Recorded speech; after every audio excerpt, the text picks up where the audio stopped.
저는 윤도현입니다. 올해 69이죠. 한의병원 이사장이라는 직함을 달고 30년을 살았습니다. 하지만 3년 전 제 아내가 암으로 세상을 떠났어요. 그날 이후로 집은 그냥 잠만 자는 공간이 됐습니다. 밥을 먹어도 맛이 없었죠. 병원 일에만 매달렸어요. 환자들을 보고 처방전을 쓰고 회의를 하고 그렇게 하루하루를 버텼습니다. 사람들은 제가 괜찮은 줄 알았죠. 웃으면서 환자들을 대했으니까요. 하지만 집에 돌아가면 텅 빈 식탁만 저를 맞이했습니다. 고독이라는 게 이렇게 무서운 건지 그때 처음 알았어요. 병원에서 환자 가족 모임을 정기적으로 열었습니다. 암 환자 가족들끼리 서로 위로하고 정보를 나누는 자리였죠. 그날도 평소처럼 모임에 들렀어요. 인사만 하고 나가려고 했습니다. 그런데 한 여성이 제 눈에 들어왔어요. 차미경이라는 분이었습니다. 60살쯤 돼 보였죠. 사회복지사로 일한다고 했어요. 부드러운 미소를 짓고 있었습니다. 다른 가족들의 이야기를 조용히 들어주는 모습이 인상적이었어요. 뭔가 편안해 보였습니다. 모임이 끝나고 복도에서 우연히 마주쳤죠. 미경이 먼저 말을 걸었어요. 이사장님, 오늘 피곤해 보이시네요. 그 말에 제 마음이 흔들렸습니다. 3년 만에 누군가 제 상태를 물어봐 줬거든요. 아, 괜찮습니다. 그냥 좀 바빴을 뿐이에요. 그렇게 대답했죠. 미경이 부드럽게 웃었어요. 사람은 누군가의 밥 냄새에 기대어 산다고 하더라고요. 이사장님도 그런 냄새가 필요하실 것 같은데. 그 말이 가슴에 박혔습니다. 맞아요. 저는 밥 냄새가 그리웠던 겁니다. 누군가 끓여준 된장찌개 냄새, 따뜻한 밥상 앞에 마주 앉을 사람. 그게 간절했어요. 그날 이후로 미경과 자주 만났습니다. 처음엔 커피 한 잔으로 시작했죠. 환자 가족 모임 이야기를 나누고, 살아온 이야기를 나누고, 미경은 제 말을 잘 들어줬어요. 판단하지 않았습니다. 그냥 고개를 끄덕이며 들어줬죠. 제가 얼마나 외로웠는지 털어놓았어요. 아내를 떠나보낸 후로 집이 너무 조용하다고, 밤마다 혼자 텔레비전만 본다고, 미경도 자신의 이야기를 했습니다. 남편과 이혼한 지 5년이 됐다고 했어요. 혼자 살면서 복지 일을 하며 보람을 느낀다고, 하지만 가끔 외롭긴 하다고 했죠. 우리는 비슷한 처지였습니다. 나이 들어 혼자가 된 사람들, 서로의 외로움을 이해하는 사이였어요. 6개월 정도 만나다 보니 자연스럽게 가까워졌습니다. 미경은 교양 있는 사람이었어요. 말투도 부드럽고 옷차림도 단정했죠. 무엇보다 저를 편하게 해줬습니다. 그해 가을, 제가 먼저 프로포즈를 했어요. 미경, 우리 남은 인생 함께 살면 어떨까요? 혼자 사는 것보다 둘이 사는 게 낫지 않겠습니까? 미경이 잠시 망설였습니다. 그러다 천천히 고개를 끄덕였죠. 좋아요, 이사장님. 저도 이제 누군가와 함께 살고 싶어요. 그렇게 우리는 재혼을 결정했습니다. 주변에서는 축하해줬어요. 병원 직원들도 좋아했죠. 이사장님, 이제 웃는 얼굴이 많이 보이시네요. 정말 잘 됐습니다. 그런 말들을 들었어요. 저도 행복했습니다. 드디어 외로움에서 벗어날 수 있을 것 같았거든요. 결혼식은 간소하게 치렀어요. 가까운 사람들만 초대했죠. 미경이 웨딩드레스를 입고 제 옆에 섰을 때 가슴이 뛰었습니다. 이제 다시 시작할 수 있겠구나. 새로운 인생을 살 수 있겠구나. 그렇게 생각했어요. 신혼집은 제가 살던 아파트로 정했습니다. 미경이 짐을 들여왔죠. 생각보다 짐이 많지 않았어요. 간소하게 사는 스타일이라고 했습니다.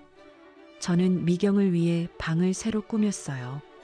화장대도 사고 옷장도 새로 드렸죠. 미경이 좋아했습니다. 이사장님, 이렇게까지 신경 써주시다니 고마워요. 그 말을 들으니 뿌듯했어요. 결혼 첫날, 저는 설렜습니다. 오랜만에 느끼는 감정이었죠. 누군가와 같은 공간에 있다는 것, 혼자가 아니라는 것, 그게 이렇게 좋은 건지 새삼 깨달았어요. 저녁을 함께 먹었습니다. 미경이 직접 만든 음식이었죠.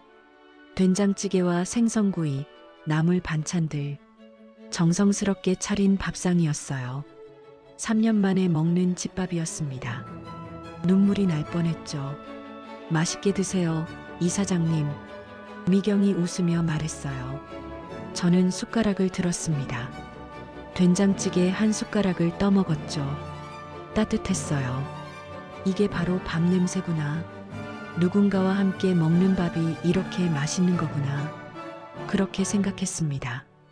식사를 마치고 거실에 앉았어요. 텔레비전을 켰죠. 미경이 제 옆에 앉았습니다. 자연스럽게 어깨가 닿았어요. 편안했습니다. 이제 제 인생도 다시 시작이구나. 외로움은 끝났구나. 그렇게 믿었죠. 하지만 그날 밤, 제가 미처 예상하지 못한 일이 벌어졌습니다. 그게 앞으로 펼쳐질 모든 일의 시작이었다는 걸 그때는 전혀 몰랐어요. 밤이 깊어졌습니다. 거실 불을 끄고 침실로 들어갔어요. 미경 씨가 먼저 침대에 누워 있었죠. 등을 돌리고 있었습니다. 저는 조심스럽게 침대에 누웠어요. 가슴이 두근거렸습니다. 오랜만에 느끼는 설렘이었죠. 3년 동안 혼자 잤거든요. 누군가와 같은 침대에 눕는다는 것. 그것만으로도 떨렸어요. 미경 씨, 피곤하지 않으세요? 제가 조심스럽게 물었습니다. 미경 씨가 대답 없이 가만히 있었어요. 자는 건가 싶었죠. 저는 천천히 미경 씨의 어깨에 손을 올렸습니다. 그 순간 미경 씨의 몸이 굳었어요. 확실히 느껴졌습니다. 긴장하고 있다는 걸 알 수 있었죠. 미경 씨, 제가 다시 불렀어요. 미경 씨가 천천히 몸을 돌렸습니다. 어둠 속에서도 그 눈빛이 보였어요. 뭔가 두려워하는 것 같았죠. 죄송해요. 미경 씨가 떨리는 목소리로 말했습니다. 전 이런 건 힘들어요. 그 말에 저는 멈칫했어요. 무슨 말인지 바로 이해했죠. 아, 그러니까 미경 씨가 부담스러워 한다는 걸. 저는 손을 거뒀습니다. 괜찮아요, 미경 씨. 천천히 하면 되죠. 급할 거 없습니다. 그렇게 말했어요. 미경 씨가 안도하는 듯 한숨을 쉬었습니다. 고마워요, 이사장님. 이해해 주셔서. 미경 씨가 다시 등을 돌렸죠. 저는 천장을 바라봤습니다. 실망스러웠을까요? 솔직히 말하면 그랬어요. 하지만 이해하려고 했습니다. 미경 씨도 긴장했을 거라고. 나이 들어서 하는 재혼이잖아요. 서로 적응할 시간이 필요하다고 생각했죠.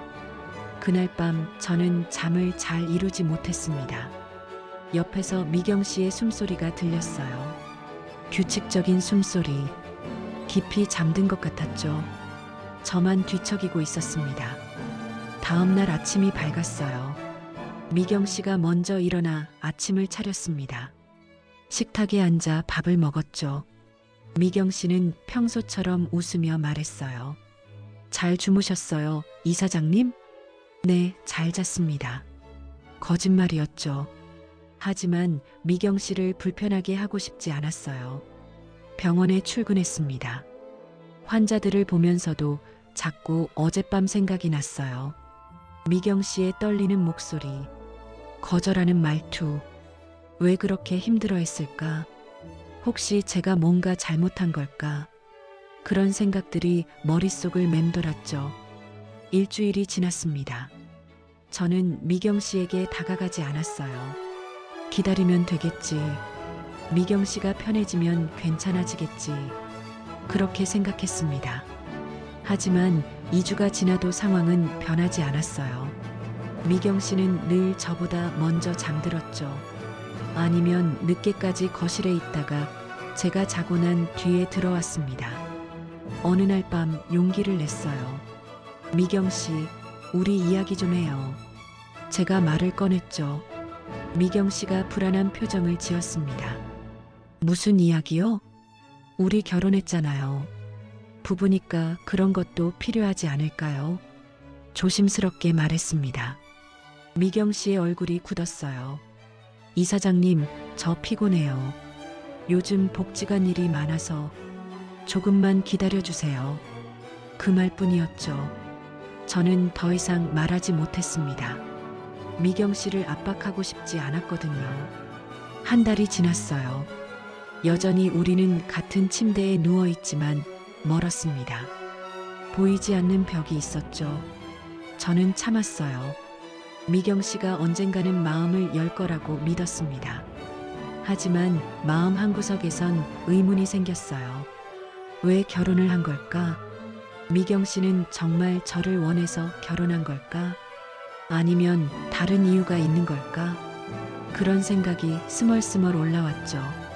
어느 날 저녁 집에 일찍 들어갔습니다. 미경 씨가 거실 소파에 앉아 있었어요. 전화 통화를 하고 있었죠. 네, 괜찮아요. 생각보다 편해요. 미경 씨가 누군가와 통화하는 소리가 들렸습니다. 저는 현관에 서서 가만히 들었어요. 그분은 착하세요. 요구도 별로 없고 그냥 외로워서 결혼한 것 같더라고요. 미경 씨의 목소리가 들렸죠. 가슴이 철렁했습니다. 요구도 별로 없다는 말, 외로워서 결혼했다는 말, 마치 저를 관찰하듯이 말하는 투였어요. 저는 일부러 소리내며 들어갔습니다. 미경 씨가 황급히 전화를 끊었죠. 아, 이사장님 오셨어요? 일찍 오셨네요. 미경 씨가 웃으며 말했습니다. 하지만 그 웃음이 예전 같지 않았어요. 뭔가 가식적으로 느껴졌죠. 누구랑 통화하셨어요? 제가 물었습니다. 아, 복지관 동료요. 그냥 안부 전화였어요. 미경 씨가 대수롭지 않게 대답했죠. 저는 더 묻지 않았습니다. 하지만 마음속에 무언가 걸렸어요. 그날 밤에도 미경 씨는 먼저 잠들었습니다. 저는 어둠 속에서 미경 씨의 뒷모습을 바라봤어요. 이 사람이 정말 저를 사랑하는 걸까? 아니면 그냥 편한 동거인이 필요했던 걸까? 의심이 고개를 들기 시작했죠. 2개월이 지났습니다. 우리는 여전히 부부였지만 부부가 아니었어요. 같은 집에 살지만 마음은 따로였죠. 미경 씨는 늘 피곤하다고 했습니다. 오늘은 힘들어요. 내일은 두통이 있어요. 다음 주에는 몸이 안 좋아요. 핑계는 끝이 없었죠. 저는 점점 지쳐갔습니다. 외로움 때문에 결혼했는데 결혼하고 나니 더 외로웠어요. 옆에 사람이 있는데도 혼자인 것 같았죠. 어떤 날은 화가 났습니다. 왜 결혼한 거냐고 따지고 싶었어요. 하지만 참았죠. 미경 씨를 다치게 하고 싶지 않았으니까요. 그렇게 저는 계속 기다렸습니다. 언젠가는 나아지겠지. 시간이 지나면 괜찮아지겠지. 스스로를 달래면서 하루하루를 버텼어요. 하지만 그때는 몰랐습니다. 이 거절이 단순한 거절이 아니라는 것을, 미경 씨에게 다른 의도가 있다는 것을, 그리고 앞으로 제가 겪게 될 일들이 상상도 못할 일들이라는 것을 전혀 알지 못했죠. 결혼 3개월이 지났습니다. 그때부터였어요. 제 몸에 변화가 생기기 시작했죠. 이상했습니다. 70대라는 나이가 무색하게, 아침에 눈을 뜨면 욕망이 올라왔어요. 젊었을 때처럼, 아니, 그때보다 더 강렬했죠. 처음엔 당황스러웠습니다. 이 나이에 이럴 수가 있나 싶었어요. 하지만 동시에 기뻤죠. 아직 남자로서 살아있다는 증거 같았으니까요. 어느 날 아침이었습니다. 미경 씨가 옆에서 자고 있었어요. 저는 미경 씨를 바라봤죠. 가슴이 뛰었습니다. 여보, 제가 미경 씨를 깨웠어요. 미경 씨가 눈을 떴습니다. 왜 그래요, 이사장님? 나 오늘 기분이 좋아. 제가 미경 씨에게 다가갔죠. 미경 씨의 얼굴이 굳었어요. 이사장님, 아침인데 출근 준비해야죠. 조금만. 우리 부부잖아. 제가 미경 씨를 안으려 했습니다. 미경 씨가 몸을 빼며 일어났어요. 피곤해요. 어젯밤에 잠을 못 잤어요. 그리고 황급히 욕실로 들어갔죠. 저는 침대에 혼자 남았습니다. 허탈했어요. 하지만 이해하려 했죠. 미경 씨도 아침부터 부담스러웠을 거라고. 저녁이 됐습니다. 병원 일을 마치고 집에 돌아왔어요. 미경 씨가 저녁을 차려놨죠. 밥을 먹으면서 미경 씨를 봤습니다. 자꾸 눈이 갔어요. 식사를 마치고 거실에 앉았죠. 여보, 오늘 날씨 좋더라. 우리 산책이라도 갈까? 제가 말했습니다. 미경 씨가 고개를 저었어요. 이사장님, 저 오늘 너무 피곤해요. 먼저 들어가서 쉴게요. 그리고 침실로 들어갔죠. 저는 거실에 혼자 남아 텔레비전을 봤습니다. 1시간쯤 지났을까요? 침실로 들어갔어요. 미경 씨는 벌써 잠든 것처럼 보였습니다. 하지만 숨소리가 불규칙했어요. 자는 척하는 거였죠. 저는 그냥 누웠습니다. 말을 걸지 않았어요. 다음 날도 똑같았습니다. 아침에 눈을 뜨면 욕망이 일어났고 저녁이 되면 미경 씨를 원했죠. 하지만 미경 씨는 늘 피곤하다고 했어요. 일주일이 지났습니다. 제 안에서 뭔가가 커지고 있었어요. 답답함이었죠. 왜 우리는 부부인데 이렇게 멀까? 왜 미경 씨는 늘 피하는 걸까? 그런 생각이 들었습니다. 어느 날 밤이었어요. 저는 참지 못하고 미경 씨에게 말했습니다. 여보, 우리 언제까지 이렇게 살 거야? 미경 씨가 놀란 듯 저를 봤어요. 무슨 말씀이세요? 우린 부부잖아. 근데 왜 이렇게 사는 거야? 제 목소리가 커졌죠. 미경 씨가 당황한 표정을 지었습니다. 이사장님, 제가 적응이 좀 필요해요. 적응? 벌써 몇 달째야. 제가 답답하게 말했어요. 미경 씨가 눈물을 글썽였죠. 죄송해요. 근데 저도 힘들어요.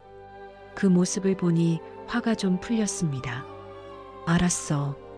천천히 하자. 그렇게 말하고 등을 돌렸어요. 하지만 마음은 여전히 답답했죠.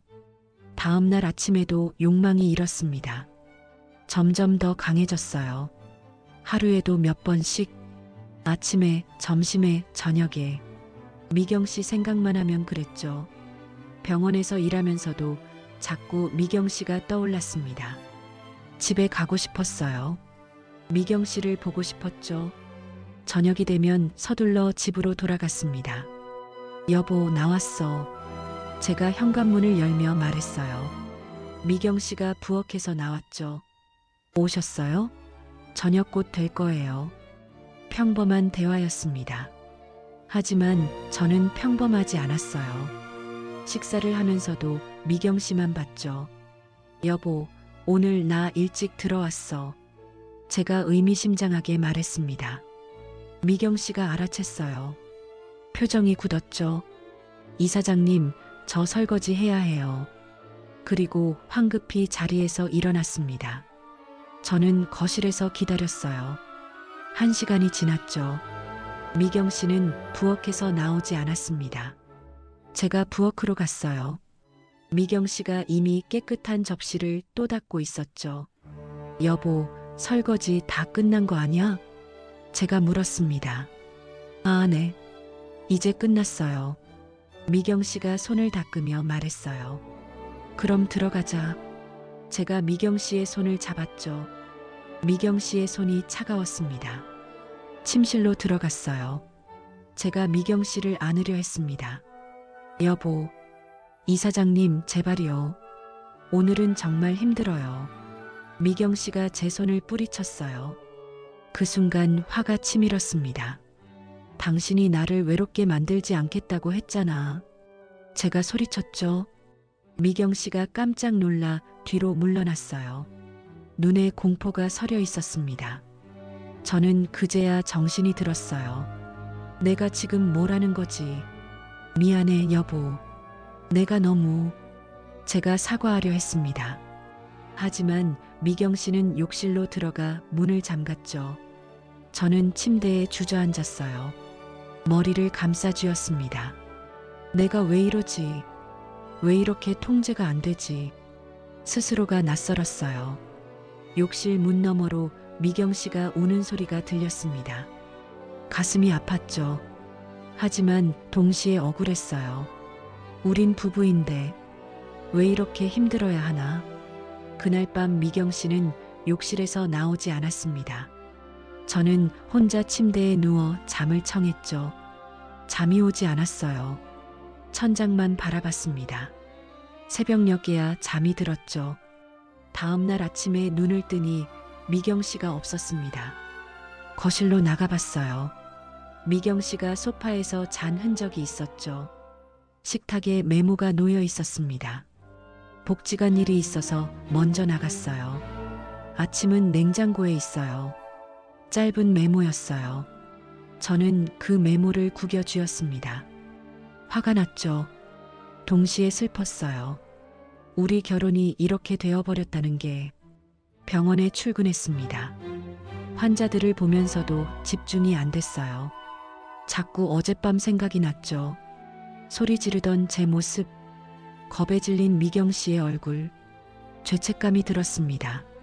하지만 동시에 분노도 있었어요. 왜 미경 씨는 저를 이렇게 만드는 거지? 왜 부부의 의무를 다하지 않는 거지? 그런 생각이 들었죠. 저녁에 집에 돌아갔습니다. 미경 씨가 저녁을 차려놨어요. 오셨어요. 미경 씨가 조심스럽게 말했습니다. 응. 저는 짧게 대답하고 식탁에 앉았죠. 침묵 속에서 밥을 먹었어요. 공기가 무겁게 가라앉아 있었습니다. 식사를 마치고 각자의 방으로 들어갔죠. 그날부터 우리는 더 멀어졌습니다. 하지만 제 욕망은 줄어들지 않았어요. 오히려 더 커졌죠. 하루에도 3번씩 아침, 점심, 저녁. 미경 씨만 보면 그랬습니다. 통제가 안 됐어요. 저는 제가 무서웠습니다. 이게 정상인가? 이 나이에 이런 게 맞나? 하지만 멈출 수가 없었죠. 그렇게 저는 점점 어두운 곳으로 빠져들고 있었습니다. 사랑이라고 믿었던 것이 욕망으로 변해가고 있었어요. 그리고 그 욕망이 우리 둘을 천천히 무너뜨리고 있었죠. 이상한 일들이 시작됐습니다. 밤마다 반복되는 일이었어요. 미경 씨가 욕실에 들어가면 1시간씩 나오지 않았죠. 처음엔 그냥 씻는 거라고 생각했습니다. 하지만 뭔가 이상했어요. 어느 날 밤이었습니다. 침대에 누워 있는데 욕실에서 소리가 들렸어요. 물소리가 아니었죠. 웃음소리였습니다. 낮게 깔리는 웃음소리. 누군가와 통화하는 것 같았어요. 저는 침대에서 일어나 욕실 문 앞으로 갔습니다. 문틈 아래로 빛이 새어나왔죠. 귀를 기울였어요. 네, 오늘도 그랬어요.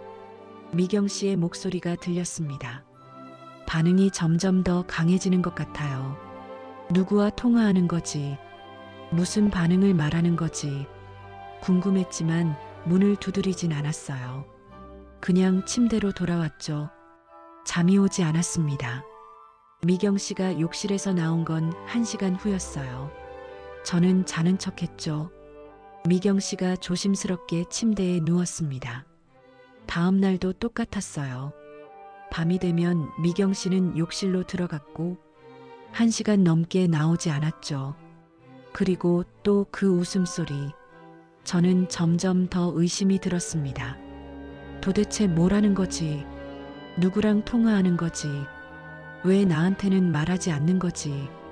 일주일쯤 지났을까요? 어느 날 미경 씨가 복지관에 간다고 나갔어요. 토요일 오전이었죠. 저는 집에 혼자 남았습니다. 거실 소파에 앉아 있었어요. 그런데 자꾸 욕실이 신경 쓰였죠. 미경 씨가 밤마다 그곳에서 뭘 하는지 알고 싶었습니다. 저는 일어나 욕실로 갔어요. 문을 열었죠.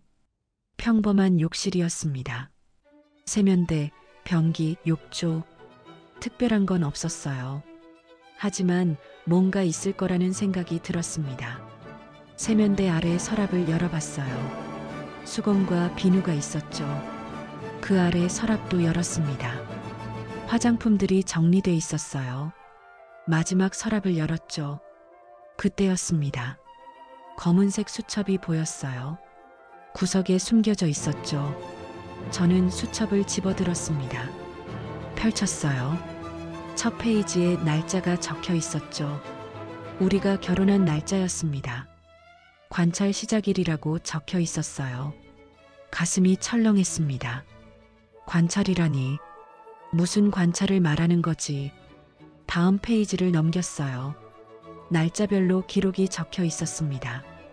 첫날 밤 거부, 대상자 당황하는 모습 관찰, 예상대로 반응, 일주일 후, 대상자 욕구 표현 시작, 거절 지속 시 반응 지켜볼 것, 2주 후, 대상자 욕구 강도 증가, 계속된 거절의 좌절감 표출. 저는 손이 떨렸습니다. 대상자라니, 미경 씨가 저를 관찰했다는 거예요. 다음 페이지를 넘겼죠.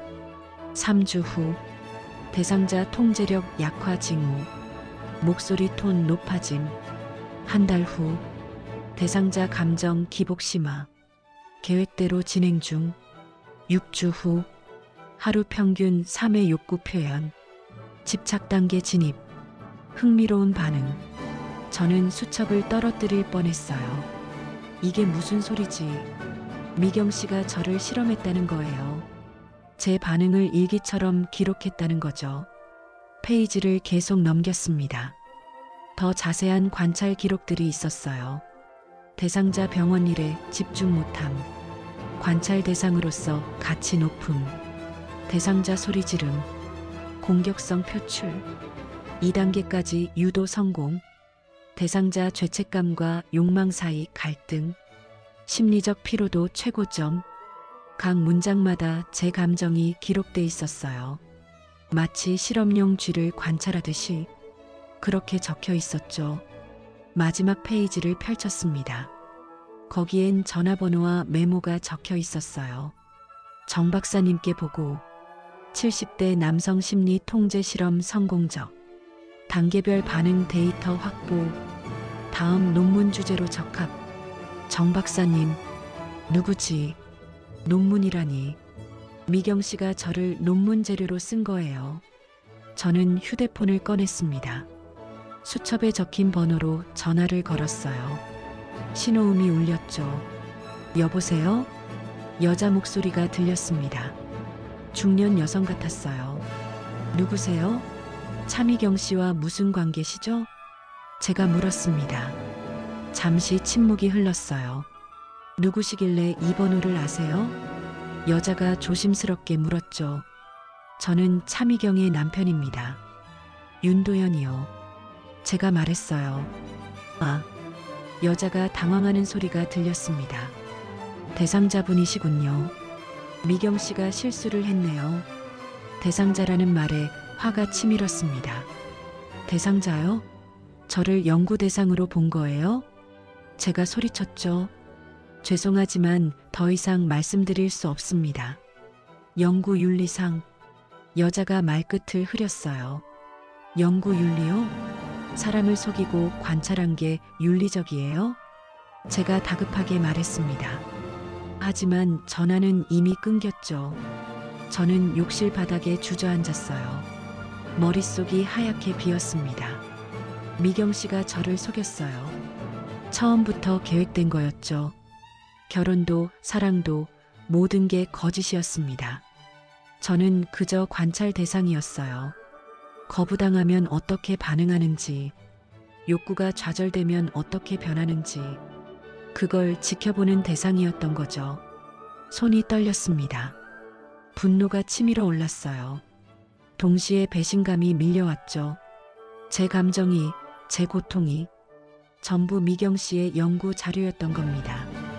얼마나 앉아 있었을까요? 현관문 여는 소리가 들렸습니다. 여보, 다녀왔어요. 미경 씨의 목소리였어요.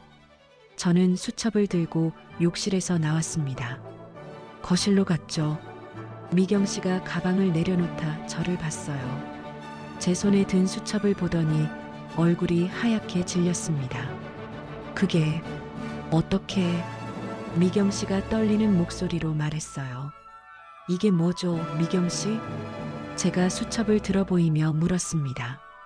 이사장님, 그건. 대답해요. 나를 관찰했어요? 실험했어요?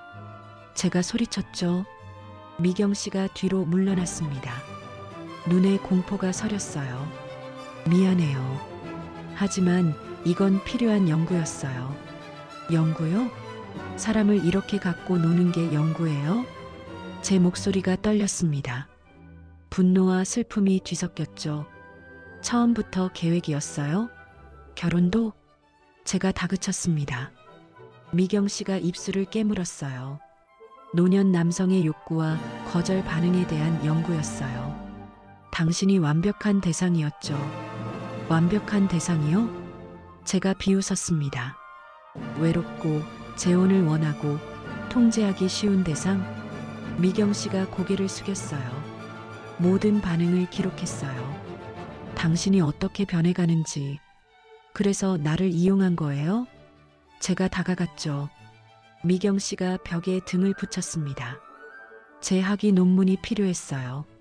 실제 사례가 필요했죠. 학위 논문요? 제가 웃었습니다. 쓴웃음이었죠. 그래서 나랑 결혼했어요? 사랑한다고 했어요? 미경 씨가 눈물을 흘렸어요. 처음엔 연구였어요. 하지만 뭐요? 중간에 진심이 됐다고요? 제가 말을 끊었습니다. 그런 거짓말은 하지 마요. 저는 수첩을 바닥에 던졌어요. 나가요. 당장 이 집에서 나가. 제가 소리쳤습니다. 미경 씨가 눈물을 흘리며 고개를 끄덕였죠. 짐은 나중에 가지러 올게요. 그리고 가방만 들고 현관문을 나섰습니다. 문이 닫혔어요. 저는 그 자리에 서서 멍하니 있었습니다. 모든 게 무너졌어요. 사랑이라고 믿었던 것, 행복이라고 생각했던 것, 전부 거짓이었죠. 저는 소파에 주저앉았습니다. 머리를 감싸쥐었어요. 눈물이 났죠. 분노도 슬픔도 배신감도 모든 감정이 한꺼번에 밀려왔습니다. 제 고통이 누군가의 연구 자료였다는 게, 제 감정이 관찰 대상이었다는 게 믿을 수가 없었어요. 그렇게 저는 혼자 남았습니다. 또다시 혼자가 됐죠. 하지만 이번엔 더 깊은 상처를 안고서 미경 씨가 나간 후 일주일이 지났습니다. 저는 병원 일에 집중하려 했어요. 하지만 쉽지 않았죠. 자꾸 생각이 났습니다. 미경 씨의 수첩, 그 기록들, 제가 얼마나 바보였는지. 어느 날 오후였어요. 진료를 마치고 이사장실로 돌아왔습니다. 문을 열려는데 누군가 서 있었어요. 성진이었죠. 병원 기사로 일하는 40대 남자였습니다. 이사장님, 잠깐 시간 괜찮으세요? 성진이 조심스럽게 물었어요. 무슨 일이야? 제가 문을 열며 물었죠. 성진이 주위를 둘러보더니 안으로 들어왔습니다. 뭔가 할 말이 있는 표정이었어요. 이사장님, 사모님, 아니 차미경 씨 말인데요. 성진이 말을 꺼냈습니다. 그 이름을 듣는 순간 가슴이 철렁했어요. 뭔데? 제가 물었죠. 성진이 망설이더니 입을 열었습니다. 사실 예전에도 그분이 젊은 간호사랑 비슷한 일이 있었어요. 무슨 소리야? 제가 앞으로 다가갔어요. 성진이 휴대폰을 꺼냈습니다. 제가 우연히 알게 됐는데 보여드릴 게 있어요. 화면을 보여줬죠. 거기엔 파일 목록이 떠 있었습니다. 이사장님, 이게 병원 백업 서버에 있던 겁니다. 성진이 파일 하나를 눌렀어요. 문서가 열렸습니다. 제목이 보였죠. 심리 반응 실험 보고서 마이너스 대상자 K. 제 손이 떨렸습니다. 이게 뭐야? 성진이 스크롤을 내렸어요. 내용이 나왔습니다. 29세 남성, 병원 간호사, 애정 결핍 상태, 실험 기간 6개월, 관찰 방법, 호감 표시 후 거절 반복, 감정 기복 유도, 결과 대상자 집착 단계 진입, 퇴사 후 연락 두절. 저는 화면을 뚫어지게 봤습니다. 이게 진짜예요. 미경 씨가 저 전에도 이런 짓을 했다는 거죠. 언제 일이야? 제가 물었어요. 2년 전쯤이요. 제가 그때 그 간호사랑 친했거든요. 성진이 대답했습니다. 그 친구가 차미경 씨 때문에 힘들어했어요. 자꾸 다가왔다 멀어지고 결국 병원 그만뒀죠. 정신적으로 많이 힘들어했어요. 성진의 말에 가슴이 아팠습니다. 저만 당한 게 아니었어요. 다른 사람도 피해를 봤던 거죠. 더 있어? 제가 물었습니다. 성진이 고개를 끄덕였어요. 다른 파일을 열었죠. 사진이 나왔습니다. 병원 복도 CCTV 화면이었어요. 날짜가 1년 전으로 찍혀 있었죠. 화면 속에 미경 씨가 보였습니다. 젊은 남자와 함께 걷고 있었어요. 둘이 웃으며 이야기하고 있었죠. 그리고 그 남자가 미경 씨의 팔을 잡았습니다. 미경 씨는 거부하지 않았어요. 오히려 더 가까이 다가갔죠. 저 남자는 누구야? 제가 물었습니다. 병원 레지던트였어요. 작년에 그만뒀죠. 성진이 대답했어요. 그 친구도 차미경 씨 때문에 힘들어했다고 들었어요. 저는 사진을 계속 봤습니다. 미경 씨의 얼굴, 저를 볼 때와는 다른 표정이었어요. 계산적이고 차갑게 느껴졌죠. 이사장님한테 말씀드려야 할지 고민했어요. 성진이 조심스럽게 말했습니다. 하지만 최근에 이사장님 표정이 안 좋으셔서. 고마워, 성진. 제가 말했어요. 알려줘서 고마워. 성진이 고개를 숙이고 나갔습니다. 저는 혼자 남아 자리에 앉았어요. 머리가 복잡했습니다. 미경 씨가 저만 속인 게 아니었어요. 여러 사람을 대상으로 실험을 한 거죠. 패턴이 보였습니다. 외롭거나 애정이 필요한 사람, 그런 사람을 찾아서 다가가고 감정을 가지고 놀고 반응을 관찰하는 거였어요. 저는 그 중 한 명이었던 겁니다. 그것도 가장 큰 프로젝트, 재혼까지 한 케이스였죠. 휴대폰을 꺼냈습니다.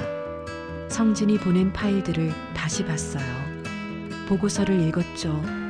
대상자 선정 기준 정서적 결핍, 통제 가능성, 관찰 가치, 실험 방법, 친밀감 형성 후 의도적 거절로 심리적 압박, 목적 인간의 집착과 통제력 상실 과정 연구, 모든 게 계획이었습니다.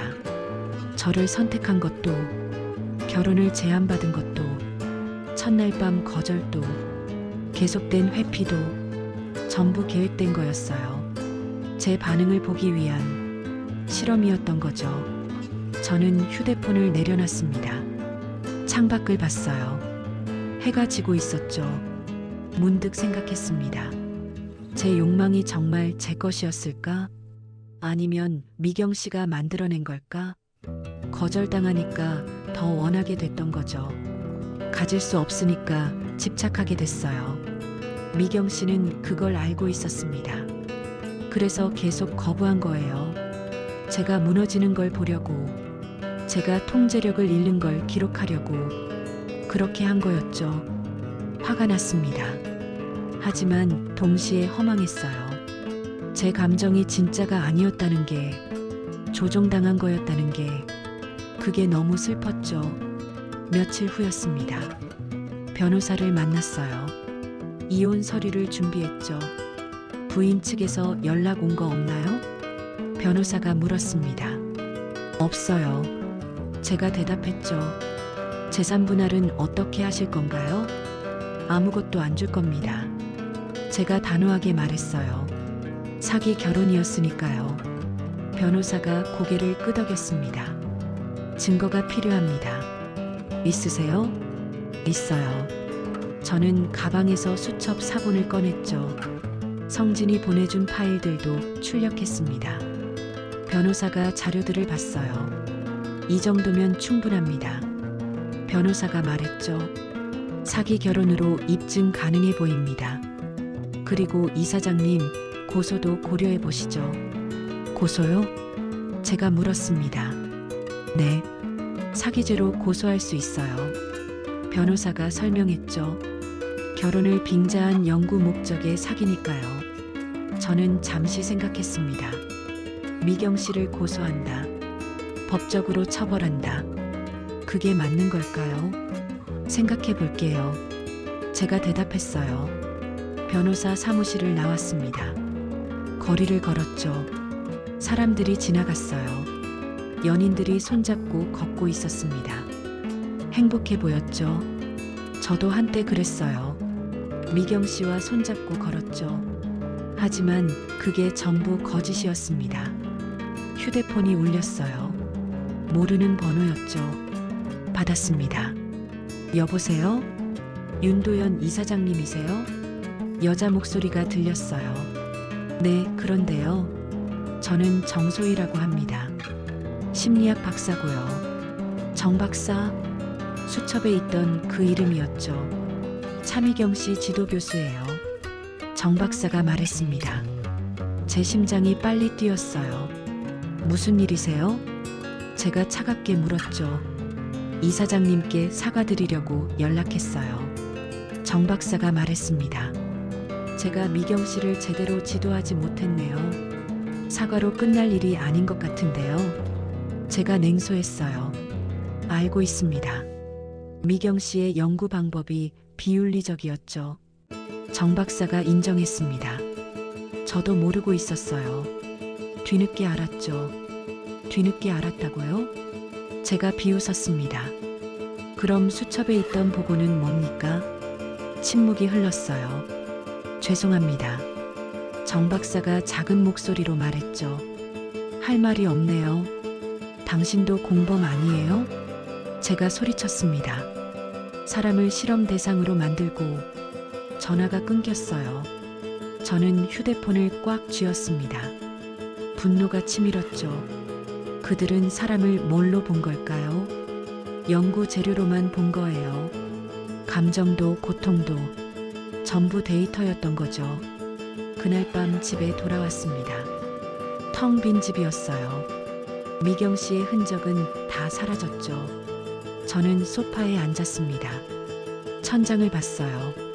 모든 진실을 알게 됐지만 마음은 더 공허했습니다. 사랑이라고 믿었던 것, 전부 실험이었다는 걸 알았으니까요. 그리고 깨달았습니다. 제 왕성한 욕망이 사랑이 아니라 조종당한 집착이었다는 걸, 미경 씨가 만들어낸 거였다는 걸요. 일주일 후였습니다. 미경 씨한테서 문자가 왔어요. 짐 가지러 가도 될까요?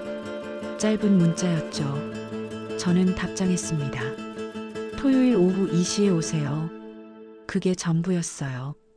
토요일이 됐습니다. 저는 집에서 미경 씨를 기다렸죠. 거실 테이블 위에 서류 봉투를 올려뒀어요. 이혼 서류였습니다. 초인종이 울렸습니다. 문을 열었죠. 미경 씨가 서 있었어요. 많이 초췌해 보였습니다. 들어오세요. 제가 말했어요. 미경 씨가 조심스럽게 들어왔죠. 짐은 방에 있어요. 가져가세요. 제가 침실을 가리켰습니다. 미경 씨가 고개를 끄덕이고 방으로 들어갔어요. 저는 거실에 앉아 기다렸습니다. 30분쯤 지났을까요? 미경 씨가 짐을 들고 나왔죠. 캐리어 하나와 가방 둘이었습니다. 다 챙겼어요. 미경 씨가 말했어요. 그럼 가세요. 제가 차갑게 말했죠. 미경 씨가 움직이지 않았습니다. 이사장님, 할 말 있어요? 제가 물었어요. 미경 씨가 입술을 깨물었습니다. 미안해요. 미안하다고요? 제가 비웃었죠. 그게 전부예요? 미경 씨가 고개를 숙였어요. 변명은 안 할게요. 변명이요. 변명할 게 있긴 해요. 제가 일어났습니다. 잠깐만 기다려 보세요. 저는 서재로 들어갔어요. 미경 씨가 두고 간 노트북이 있었죠. 가져왔습니다. 거실 테이블에 올려놨어요. 이것도 가져가세요. 제가 말했죠. 아, 그거. 미경 씨가 당황했습니다. 그런데 말이에요. 저는 노트북을 열었어요. 비밀번호는 이미 알고 있었죠. 우리 결혼 날짜였으니까요. 화면이 켜졌습니다. 바탕화면에 폴더들이 보였어요. 연구 자료라는 폴더를 클릭했죠. 파일들이 나왔습니다. 하나를 열었어요. 문서가 떴습니다. 대상자 윤도현 관찰 일지. 제목이었죠. 한번 읽어볼까요? 제가 미경 씨를 보며 말했습니다. 미경 씨의 얼굴이 하얗게 질렸어요. 이사장님, 그건 1주차 대상자 외로움 확인, 접근 용의. 제가 소리내어 읽었죠. 2주차 대상자 호감 표현, 계획대로 진행. 4주차 결혼 제안 받음, 실험 환경 조성 완료. 미경 씨가 뒤로 물러났습니다. 저는 계속 읽었어요. 8주차 첫날 밤 거절, 대상자 혼란스러워함. 12주차 대상자 욕구 표현 빈도 증가, 하루 평균 3회. 16주차 대상자 통제력 약화, 목소리 높아지고 감정 기복 심함. 20주차 대상자 정신적 피로도 최고점, 실험 목표 달성. 제 목소리가 떨렸습니다. 분노 때문이었죠. 정신적 피로 유도 실험 성공이라고 쓰여 있네요. 제가 미경 씨를 똑바로 봤어요. 당신이 날 피곤하게 만든 거예요. 일부러. 미경 씨가 눈물을 흘렸습니다. 이사장님, 다음 걸 볼까요? 저는 다른 파일을 열었죠. 사진들이 나왔어요. 제 사진이었습니다. 몰래 찍은 것들이었죠. 피곤해하는 모습, 화내는 모습, 좌절하는 모습, 전부 있었어요. 이것도 관찰 자료였나요? 제가 물었습니다. 미경 씨가 대답하지 못했어요. 저는 또 다른 파일을 열었죠. 메시지 기록이었습니다. 정 박사와 주고받은 내용이었어요. 교수님, 오늘 대상자가 소리를 질렀어요. 반응이 흥미롭네요. 잘하고 있어요. 계속 관찰하세요. 대상자 감정 통제 완전히 상실했어요. 논문 자료로 충분할 것 같아요. 좋아요. 마지막 단계까지 밀고 가세요. 제 손이 떨렸습니다. 마지막 단계라니. 저를 완전히 무너뜨리는 게 목표였던 거예요. 당신들이 날 뭘로 본 거예요? 제가 소리쳤죠. 실험용 쥐요? 데이터요? 미경 씨가 바닥에 주저앉았습니다. 미안해요. 정말 미안해요. 미안하다고 끝날 일이 아니에요. 제가 노트북을 닫았습니다. 당신은 사람을 병들게 했어요. 미경 씨가 고개를 들었어요. 처음엔 연구였어요. 하지만 뭐요? 제가 끊었죠. 중간에 진심이 됐다고요? 그런 거짓말 하지 마세요. 진짜예요. 나중엔 정말 증거를 봤어요. 제가 말을 자르며 말했습니다.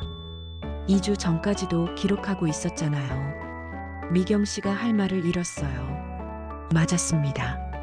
미경 씨가 나간 그날까지도 관찰 일지는 계속되고 있었죠. 저는 테이블 위 서류 봉투를 집어들었어요. 미경 씨 앞에 던졌습니다.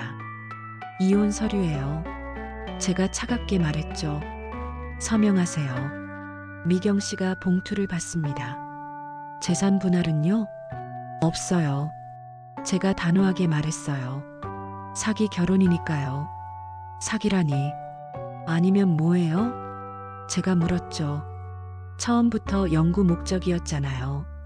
사랑 같은 건 없었어요. 미경 씨가 눈물을 닦았습니다. 알겠어요. 서류 봉투를 열었죠. 이혼 서류를 꺼냈습니다. 펜을 들었어요. 서명란에 이름을 썼죠. 이걸로 끝인가요? 미경 씨가 물었습니다. 끝이에요. 제가 대답했죠. 하지만 한 가지 더. 뭔데요? 고소할 수도 있어요. 사기죄로. 제가 말했습니다. 미경 씨의 눈이 커졌어요. 하지만 안 할 거예요. 제가 이어 말했죠. 당신 얼굴 다시 보기 싫으니까요. 그 대신 조건이 있어요. 미경 씨가 저를 봤습니다. 다시는 이런 짓 하지 마세요. 제가 단호하게 말했어요. 사람을 실험 대상으로 만들지 마세요. 미경 씨가 고개를 끄덕였습니다. 약속할게요. 그리고 정 박사한테도 전하세요. 제가 덧붙였죠. 윤리 없는 연구는 범죄라고요. 미경 씨가 짐을 들고 일어났습니다. 이사장님, 뭐요? 정말 미안했어요. 그리고 됐어요. 제가 말을 끊었습니다. 더 이상 할 말 없어요. 가세요. 미경 씨가 현관으로 걸어갔죠. 문을 열었습니다. 뒤돌아보지 않고 나갔어요. 문이 닫혔습니다. 저는 거실에 혼자 남았어요. 소파에 앉았죠. 이혼 서류를 봤습니다. 미경 씨의 서명이 있었어요. 이제 정말 끝이었습니다. 6개월간의 결혼. 아니, 실험이 끝난 거였죠. 저는 창밖을 봤습니다. 비가 내리기 시작했어요. 눈물이 날 것 같았지만 나오지 않았습니다. 이미 다 흘려버렸으니까요. 그저 허무했습니다. 사랑이라고 믿었던 것, 행복이라고 생각했던 것, 전부 조작된 실험이었다는 게. 저는 노트북을 닫았어요. 서재에 넣어뒀죠. 다시는 보고 싶지 않았습니다. 그날 밤 저는 혼자 밥을 먹었어요. 라면 하나였죠. 맛이 없었습니다. 하지만 먹었어요. 살아야 했으니까요. 텔레비전을 켰습니다. 뉴스가 나왔죠. 하지만 귀에 들어오지 않았어요. 그저 소리만 흘러갔습니다. 밤이 깊어갔어요. 저는 침대에 누웠습니다. 천장을 봤죠. 이제 어떻게 살아야 하나? 그런 생각이 들었어요. 다시 외로움과 싸워야 하는 건가? 아니면 그냥 이대로 사는 건가? 모르겠더라고요. 그저 눈을 감았습니다. 내일은 또 어떤 하루가 올까? 그런 생각을 하며 잠에 들었습니다. 이혼 후 한 달이 지났습니다. 저는 병원 일을 내려놨어요. 부의사장한테 맡겼죠. 강원도 작은 마을로 내려갔습니다. 제가 후원하던 요양원이 있었거든요. 원장님이 빈 방을 내줬어요. 창밖으로 산이 보였죠. 조용했습니다. 다음 날부터 요양원 일을 도왔어요. 할아버지, 할머니들 산책시켜드리고 말벗이 되드렸죠. 일주일쯤 지났을 때였습니다. 어느 날 아침 식당에서 누군가 제 옆에 앉았어요. 안녕하세요. 박지연이라고 해요. 50대쯤 돼 보이는 여성이었죠. 요양보호사였습니다. 윤도현입니다. 이사장님이시죠? 이젠 그냥 윤도현 씨라 불러주세요. 제가 말했어요. 그럼 도현 씨라고 불러도 될까요? 지연 씨가 웃으며 물었습니다. 그렇게 알게 됐어요. 지연 씨는 제게 아무것도 묻지 않았습니다. 왜 여기 왔는지, 무슨 일이 있었는지, 그냥 자연스럽게 대했어요. 2주가 지났습니다. 어느 날 저녁 노크 소리가 들렸어요. 지연 씨가 서 있었죠. 도연 씨, 제가 된장국 끓였는데 나눠드리려고요. 김이 모락모락 나는 그릇을 받았습니다. 방으로 들어가 한 숟가락 떠먹었어요. 순간 눈물이 났습니다. 따뜻했어요. 정성이 느껴졌죠. 누군가 저를 위해 끓인 국, 아무 조건 없이 나눠주는 마음, 그게 너무 고마웠습니다. 미경 씨가 만든 음식은 늘 계산적이었어요. 하지만 지연 씨의 된장국은 달랐습니다. 그냥 따뜻했어요. 진심이 느껴졌죠. 저는 그릇을 다 비웠습니다. 3년 만에 느껴보는 사람 냄새였어요. 다음 날부터 지연 씨와 자주 이야기했습니다. 산책하면서 걷기도 하고 식당에서 차를 마시기도 했죠. 지연 씨는 할아버지, 할머니들을 정성껏 돌봤어요. 화내는 법이 없었죠. 지연 씨는 왜 이 일을 하세요? 어느 날 제가 물었어요. 좋아서요. 어르신들 웃는 거 보면 저도 행복해요. 그 말이 마음에 와닿았습니다. 미경 씨는 사람을 관찰했어요. 하지만 지연 씨는 사람을 돌봤죠. 진심으로 아꼈습니다. 한 달이 더 지났어요. 저는 많이 회복됐습니다. 얼굴에 웃음도 나오기 시작했죠. 어느 날 저녁이었습니다. 지연 씨와 요양원 뒷뜰에 앉아 있었어요. 해가 지고 있었죠. 도연 씨, 많이 좋아지셨네요. 그래요? 네. 처음 오셨을 때 표정이 안 좋으셨거든요. 지연 씨가 조심스럽게 말했습니다. 힘든 일이 있었어요. 저는 솔직하게 대답했죠. 말하고 싶으시면 들어드릴게요. 지연 씨가 부드럽게 말했습니다. 저는 입을 열었어요. 미경 씨 이야기를 했습니다. 결혼 이야기, 실험 이야기, 배신당한 이야기, 전부 털어놨어요. 지연 씨는 조용히 들어줬습니다. 중간에 끊지 않았어요. 이야기를 다 마쳤습니다. 많이 힘드셨겠어요. 지연 씨가 말했죠. 그 사람이 잘못한 거예요. 도연 씨 잘못이 아니에요. 그 말에 눈물이 났습니다. 누군가 제 편을 들어준다는 게, 제 아픔을 이해해준다는 게 너무 고마웠어요. 지연 씨, 고마워요. 제가 말했습니다. 덕분에 많이 나아지고 있어요. 천천히 회복하세요. 저 여기 있을게요. 지연 씨가 웃으며 말했죠. 그날 밤 저는 오랜만에 편히 잤습니다. 악몽도 없었어요. 지연 씨 덕분이었죠. 그 따뜻한 사람 냄새, 진심 어린 관심, 그게 저를 살리고 있었습니다. 서울에서의 상처가 조금씩 아물기 시작했어요. 지연 씨와 함께하는 매일이 저를 다시 사람답게 만들어주고 있었습니다. 요양원에서 6개월을 보냈습니다. 저는 완전히 달라져 있었어요. 얼굴엔 웃음이 돌아왔고 마음도 평온해졌죠. 지연 씨 덕분이었습니다. 어느 날 아침이었어요. 지연 씨와 산책을 하고 있었죠. 도연 씨, 앞으로 뭐 하실 거예요? 지연 씨가 물었습니다. 글쎄요. 아직 잘 모르겠어요. 제가 솔직하게 대답했죠. 병원으로 돌아가실 건가요? 돌아가기엔 아직 준비가 안 된 것 같아요. 지연 씨가 고개를 끄덕였습니다. 그럼 여기 남으시는 건 어때요? 여기요? 네. 이 마을에서 뭔가 새로운 걸 시작해보세요. 지연 씨가 웃으며 말했어요. 그 말이 마음에 와닿았습니다. 새로운 시작. 그게 필요했죠. 며칠을 고민했습니다. 그리고 결정했어요. 마을에 작은 카페를 열기로 했죠. 지연 씨한테 말했습니다. 지연 씨, 저 카페 열려고 해요. 정말요? 좋은 생각이에요. 그런데 혼자는 자신이 없어요. 제가 조심스럽게 말했죠. 지연 씨, 저랑 같이 하실래요? 지연 씨가 놀란 표정을 지었습니다. 저요? 네.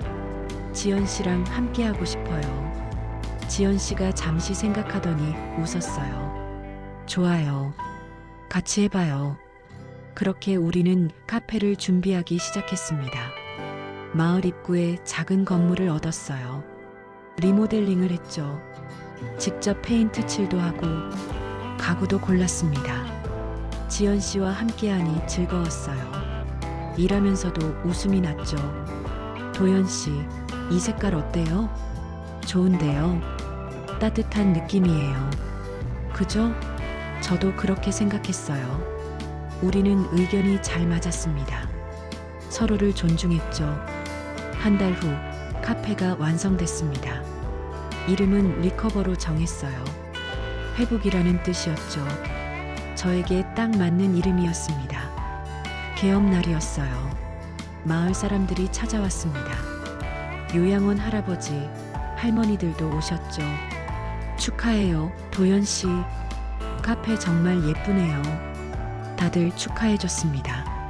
저는 행복했어요. 이렇게 따뜻한 사람들에 둘러싸여 새로운 시작을 한다는 게 감사했죠. 카페는 잘 됐습니다.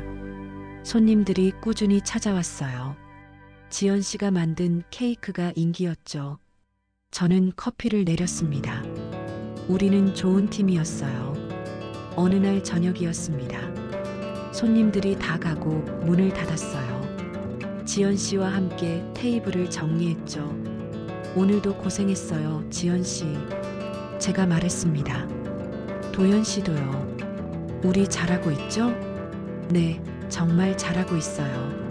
저는 의자에 앉았어요. 지연 씨도 마주 앉았죠. 창밖으로 해가 지고 있었습니다.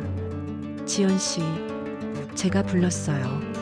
네, 고마워요. 정말로. 왜요, 갑자기? 지연 씨가 웃으며 물었습니다.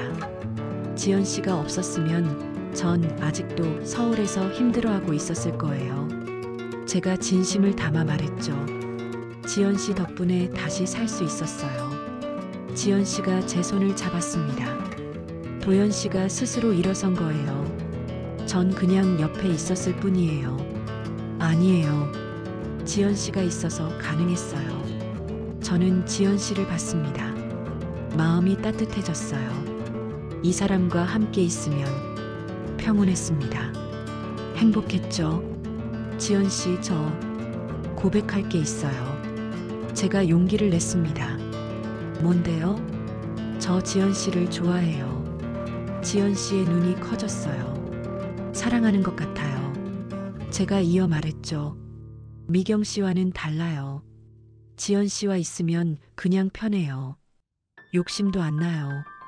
그냥 함께 있는 것만으로도 행복해요. 지연 씨가 눈물을 글썽였습니다. 저도요, 도연 씨. 정말요? 네. 저도 도연 씨 좋아해요. 지연 씨가 웃으며 말했죠. 처음 봤을 때부터 마음이 갔어요. 우리는 서로를 바라봤습니다. 말이 필요 없었어요. 그냥 미소만 나눴죠. 그날 이후 우리는 연인이 됐습니다. 하지만 예전과 크게 다르지 않았어요. 여전히 카페를 함께 운영했고, 함께 산책했고, 함께 밥을 먹었죠. 다만 이제는 손을 잡았습니다. 서로를 더 많이 안아줬고, 사랑한다고 말했죠. 어느 날 아침이었어요. 지연 씨가 아침을 준비하고 있었습니다. 저는 뒤에서 지연 씨를 안았어요. 사랑해요, 지연 씨. 저도 사랑해요, 도연 씨. 지연 씨가 웃으며 대답했죠. 도연 씨 아세요? 뭐요? 사랑은 몸이 아니라 마음으로 하는 거래요. 지연 씨가 말했습니다. 그 말에 저는 깨달았어요. 미경 씨와 있을 땐 늘 몸이 먼저였죠. 욕망이 앞섰습니다. 하지만 지연 씨와는 달랐어요. 마음이 먼저였죠. 함께 있고 싶은 마음, 행복하게 해주고 싶은 마음. 그게 진짜 사랑이었습니다. 이제야 진짜 사랑이 어떤 건지 알겠어요. 제가 말했죠. 그동안 전 사랑을 몰랐어요. 이제 알았으니 됐어요. 지연 씨가 제 손을 꼭 잡았습니다. 우리 천천히 가요. 서두를 필요 없어요. 네, 천천히 가요. 저는 고개를 끄덕였죠. 그날 카페를 열었습니다. 단골 할머니가 오셨어요. 두 분 참 잘 어울려요. 할머니가 웃으며 말씀하셨죠. 고맙습니다. 우리는 함께 대답했습니다. 그리고 서로를 봤어요. 미소를 나눴죠. 하루에도 몇 번씩 우리는 이렇게 미소를 나눴습니다. 아침에 일어나 얼굴 보면서, 카페에서 함께 일하면서, 저녁에 문 닫고 정리하면서 하루 3번, 아니, 그보다 더 많이 우리는 웃었어요. 예전엔 하루 3번 욕망했죠. 미경 씨를 원했습니다.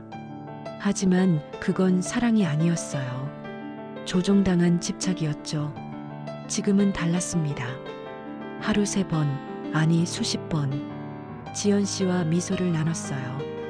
그게 진짜 사랑이었습니다. 겨울이 지나고 봄이 왔습니다. 카페 앞 벚꽃이 폈어요. 지연 씨와 함께 벚꽃을 봤죠. 예쁘다, 도연 씨. 정말 예쁘네요. 저는 지연 씨 손을 잡았습니다. 지연 씨, 결혼해요. 네. 지연 씨가 놀라 저를 봤어요. 저랑 결혼해 줄래요? 제가 다시 물었죠. 지연 씨가 눈물을 흘렸습니다. 네, 좋아요. 우리는 포옹했어요. 벚꽃이 바람에 날렸죠. 마치 축하하는 것 같았습니다. 그렇게 저는 깨달았어요. 욕망이 만든 사랑은 무너지지만 진심이 만든 사랑은 다시 살아난다는 걸. 미경 씨와의 시간은 고통이었죠. 하지만 그 덕분에 알게 됐습니다. 진짜 사랑이 뭔지. 그리고 지연 씨를 만났죠. 이제 저는 행복합니다. 하루 3번의 미소와 함께, 진심 어린 사랑과 함께 새로운 인생을 살아가고 있습니다.